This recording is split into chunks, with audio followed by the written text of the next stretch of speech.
Welcome back to Investing Talk podcast. Today we're tackling a question many of you have been asking. Is on-in Semiconductor a good time to buy now?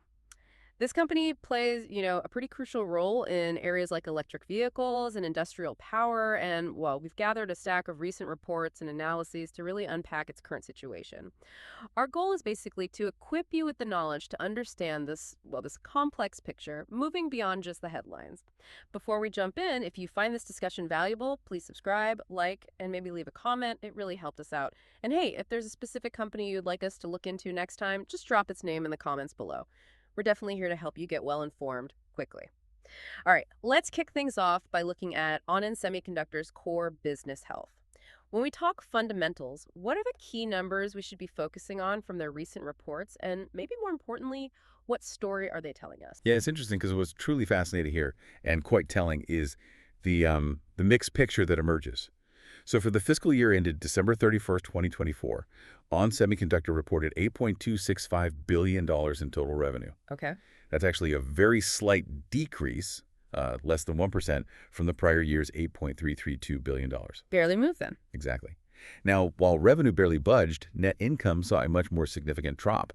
It came in at $1.601 billion in 2024, which is down roughly 15.9% from $1.903 billion in 2023. Wow. Okay, that's quite a drop. It is. But interestingly, gross margin remains surprisingly steady at 46.5% compared to 47.0% in 2023.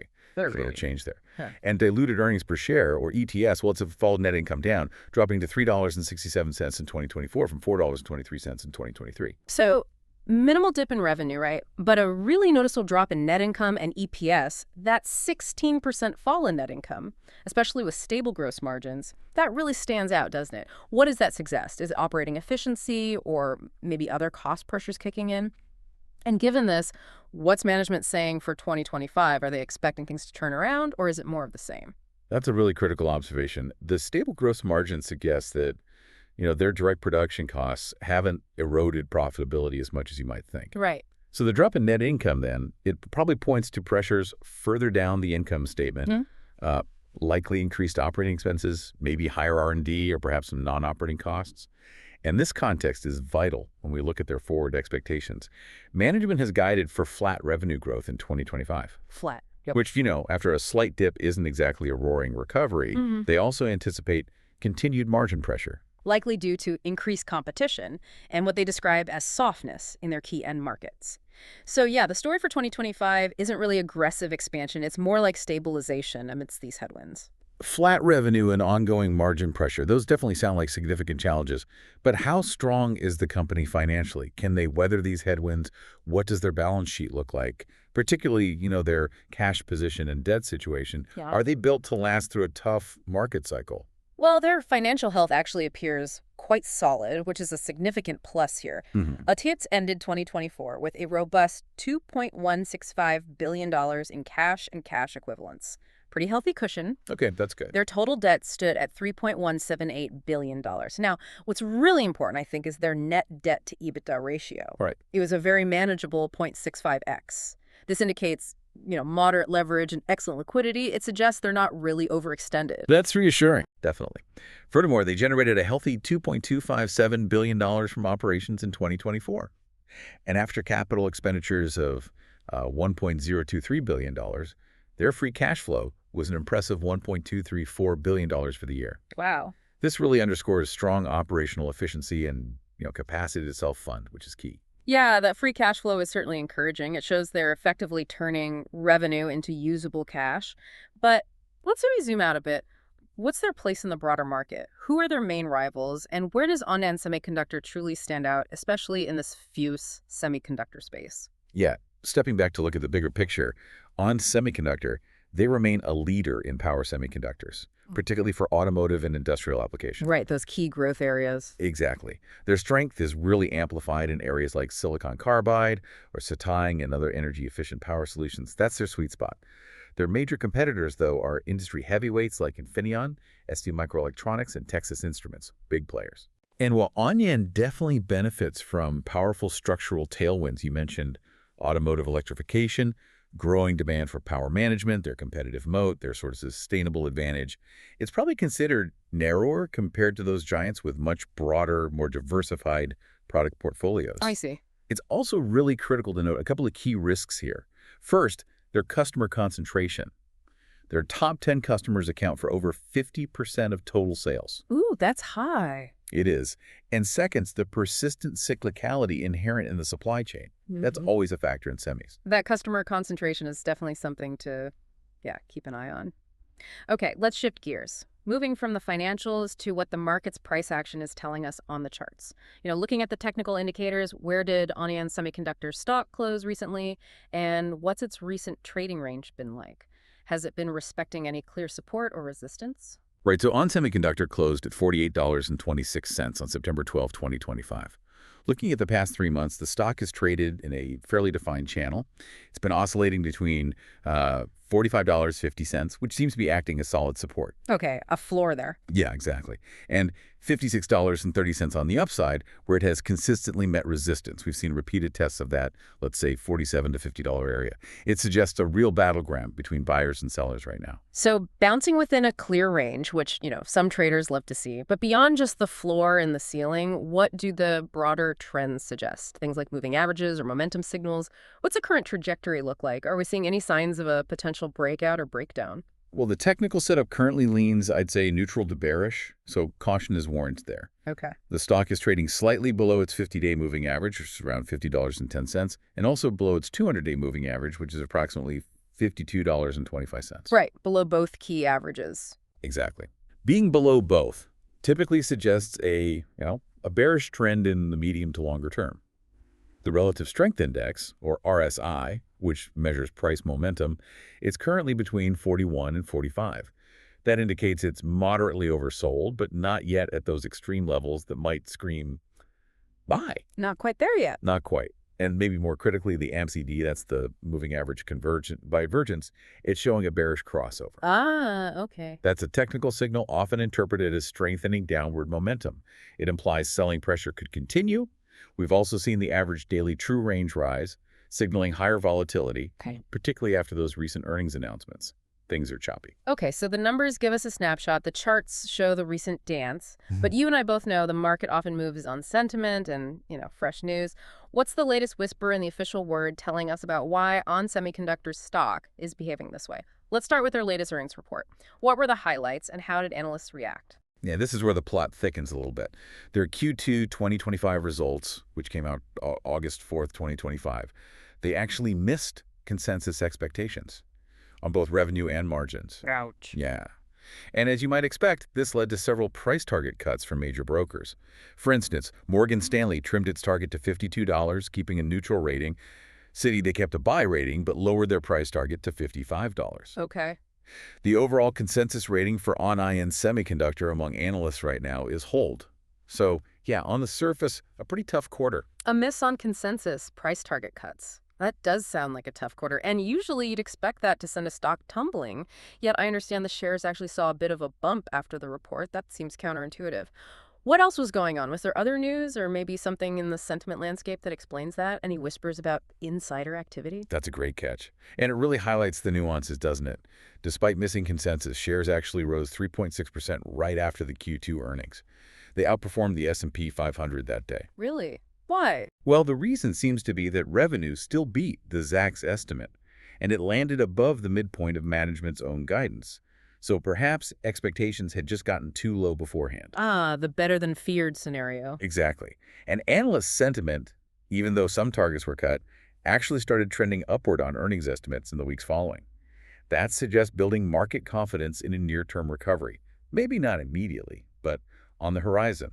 Management's guidance for Q3, that $1.465 to $1.565 billion revenue and 36.5 to 38.5% gross margin, it was seen as achievable. Plus, they put a renewed focus on inventory management and controlling operating expenses. Okay, that makes more sense. Now, regarding broader sentiment, reports did confirm continued inventory adjustment in those auto and industrial end markets. That's contributing to the softer second-half guidance. And as for who's buying and selling inside the company, well, we saw the usual routine stock sales from insiders in 2025, mostly for tax or planning reasons. Nothing too alarming there. Right, not panic selling. No, but critically, we're not seeing any big insider accumulation, which can often be a strong bullish signal. So the insider sentiment is kind of neutral to cautious. And social sentiment, on platforms like Reddit and StockTwits, it's also moderated a bit, reflecting some frustration with the flat price action, even while some analysts see those green shoots. So a classic case of it wasn't as bad as we feared, paired with some cautious optimism looking forward. Speaking of optimism, On Semiconductor has been making pretty significant noise about silicon carbide SiC technology. What's been driving this positive narrative, especially around SiC, and how does it fit into their longer-term strategy? Yeah, this is really a key driver for long-term investors, absolutely. Back in July 2025, ONAN executives reiterated a pretty ambitious SiCNAC expansion strategy. They're forecasting robust year-over-year growth, particularly in those critical sectors like EVs, data center power, and renewables, even despite the temporary market headwinds we talked about. Right. And their Fab-Right strategy is a smart move here, I think. It essentially means they're strategically optimizing their manufacturing output to match market demand more precisely. So better alignment. Exactly. It's not just about cutting costs, it's about reducing excess inventory, trying to stabilize pricing, and ultimately boosting gross margins by getting their factories running more efficiently. They're aiming for over 80% utilization, up from the current 60%. That's a big jump. It is. And they're also seeing notable traction for their Cystocin and JFET technology in AI data centers and energy storage. AI revenue apparently doubled year over year, albeit from a small base. Interesting diversification. Yeah, it shows promising diversification beyond their core auto and industrial segments. That's a crucial development, I think. That Fab-Right strategy and the move into AI are certainly compelling angles. So you've got these definite green shoots alongside the challenges, painting a very nuanced picture here. Looking ahead then, what are the upcoming catalysts investors should be watching, both short term, say, next few months, and longer term? What could really move the needle for On Semiconductor? Okay, short term, the immediate focus has got to be Q3 2025 earnings. That's slated for late October. Right around the corner. Yeah, that'll be a key event. Everyone will be watching to see if they can sustain momentum, hit those gross margin targets, and show more traction in 6E in that broader auto industrial recovery. We'll also likely see new product announcements, probably for automotive 6 modules expected at auto shows in October. That could generate some positive buzz. Other short-term things to watch: major ETF rebalancing in early November, end-of-year holiday sector demand reports also in November, and then institutional 13F filings and buy activity reports in December. All those could influence share price volatility. Okay, lots of potential data points. And longer term. Longer term, the growth in electric and hybrid vehicle adoption, that's undeniable, right? That should significantly expand On Semiconductor's addressable market for power chips over, say, a 3 to 5 year view. Big tailwind there. Huge. Also, their ongoing expansion in silicon carbide production capacity and securing new high-value design wins that could substantially lift margins over time as they achieve scale. And, there's always the perennial possibility of industry consolidation, though no specific M&A rumors are public right now. Always a possibility in semis. Interesting. Okay. Beyond the confirmed events and likely trends, what about more speculative stuff? Any rumors swirling around the company? In an industry this dynamic, there's always chatter, right? Absolutely. The rumor mill is always spinning. There is some industry chatter about a possible new major site supply partnership, maybe with a top global EV maker or a big data center OEM. That would be a huge validation if it happened. That would be big news. Definitely. Market rumors also suggest the board might consider expanding its share buyback authorization if cash flows keep outperforming expectations. And there's buzz about a marquee AI hardware client potentially deploying ONN's power modules at scale in a new server program. That would be a game changer for their AI revenue stream. Wow. Okay. Some analysts even speculate about management maybe divesting a non-core analog business or perhaps acquiring some niche power management IP to streamline and strengthen their core focus. These are, of course, speculative, just rumors. Understood. But they paint a picture of potential upside narratives. So it sounds like there's a lot on the horizon, both confirmed and rumored, that could affect the stock. But like any investment, there are always risks. We have to talk about those.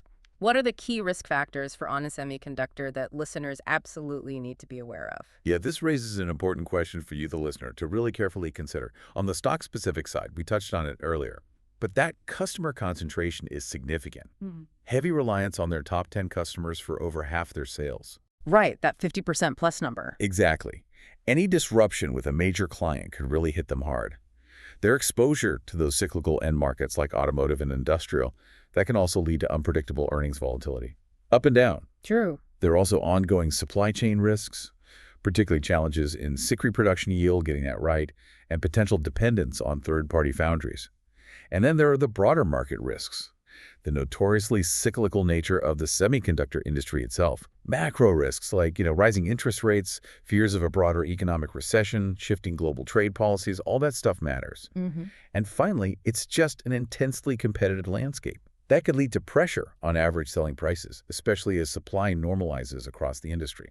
Lots to watch. Okay, so we've covered a tremendous amount of ground today. We've looked at the fundamentals, the technicals, the recent news, what's coming up, both the good and the bad. It's definitely a complex picture, certainly not black and white. So what does this all boil down to for an investor trying to decide if now's a good time to buy on Semiconductor? How would you summarize the overall investment thesis here? Yeah, trying to put all these pieces together for a broader assessment, I'd probably rate Onfig and Semiconductor at about a 6 out of 10 right now. Okay, a 6 out of 10. Why? Well, the strengths are pretty undeniable. Solid free cash flow generation, a healthy balance sheet giving them flexibility, and those strong secular tailwinds from automotive electrification and efficient power chips. Huge long-term drivers. All right. The bull case. Exactly. However, the weaknesses are also pretty apparent. Those short-term headwinds from weekend markets, the ongoing margin pressure that's squeezing profitability near-term, and that notable lack of significant insider buying. All that kind of limits the near-term upside potential. And in terms of valuation, the stock's currently trading at roughly 13 times forward earnings as of September 2025. Okay. It's generally in line with its peers, but importantly, this also reflects the market's expectation of slowing growth.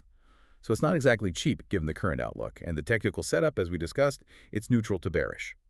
While a base might be forming above those key support levels, we're just not seeing a clear breakout or reversal signal yet. So a somewhat mixed bag then. For different types of investors, people with varying time horizons, what should they be considering? Is this more of a short-term trade, maybe a long-term hold, or somewhere in between? Yeah, good question. For short-term trading, I'd say the current environment is probably not particularly favorable. There's elevated volatility, negative momentum signals. It presents significant risk unless a clear reversal signal emerges. Maybe a sustained break above those key moving averages we talked about. Okay, caution for traders. Right. However, for patient long-term investors, the ones who really focus on that secular growth theme of EVs and industrial power, and in semiconductor could be potentially attractive, especially if accumulated on pullbacks, maybe down towards those stronger support levels around $45, $47. The company enters the next 3 months with key drivers in SiC adoption, improving that fab utilization, and potential stabilization in sector demand. Continued execution in these areas amid the new earnings reports and institutional catalysts, that's going to be critical for sustained upside. That's a truly comprehensive look at on-end semiconductor. It really is a nuanced picture, isn't it?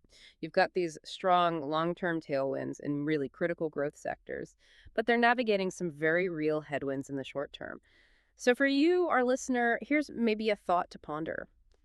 How quickly will on-end semiconductors' aggressive innovation and that fab-right strategy in silicon carbide truly translate into significant margin expansion and market share gains, especially when you weigh it against that intense competitive landscape and those cyclical industry pressures?